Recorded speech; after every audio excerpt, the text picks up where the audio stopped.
Hi Matric, I'm Anelo, a clinical psychologist, and I'll be unpacking for you the importance of taking breaks while you study. I hope you find this helpful and all the best for your exam season.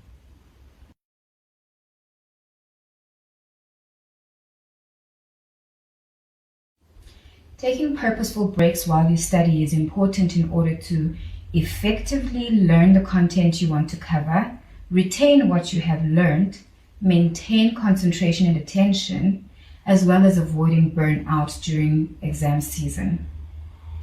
Along with taking regular breaks, eating well, sleeping well, as well as taking prescribed medication are the core building blocks to enable you to succeed during this high demand period in your academic career.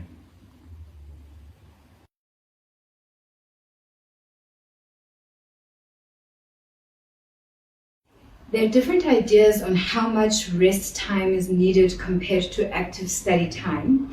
The ideal amount is really dependent on the individual and their style of study as well as the environment.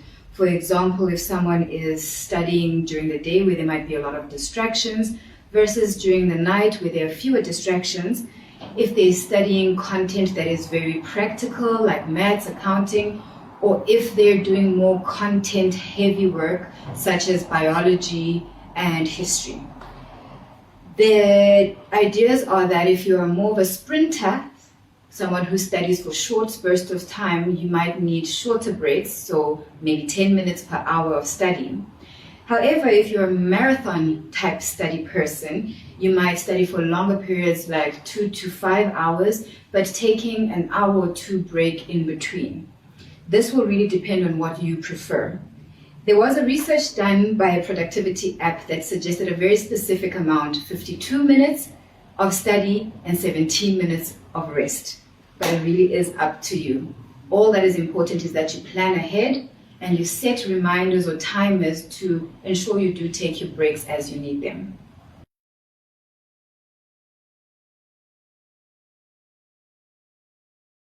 So some ideas on what to do when you take a break, depending on how long your break is. If you're taking longer breaks, you might want to do a physical activity like joining a yoga or dance class, going to gym. You might want to be out in nature. Take a walk with loved ones or with your pets. Or you could do something creative like painting, mindfulness, coloring in, cooking a meal. You could even nap.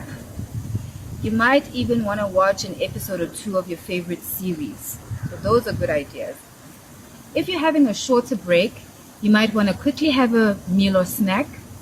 You might want to call a friend and just catch up. Or you could use one of many available apps to do a breathing or meditation activity. Their ideas are endless.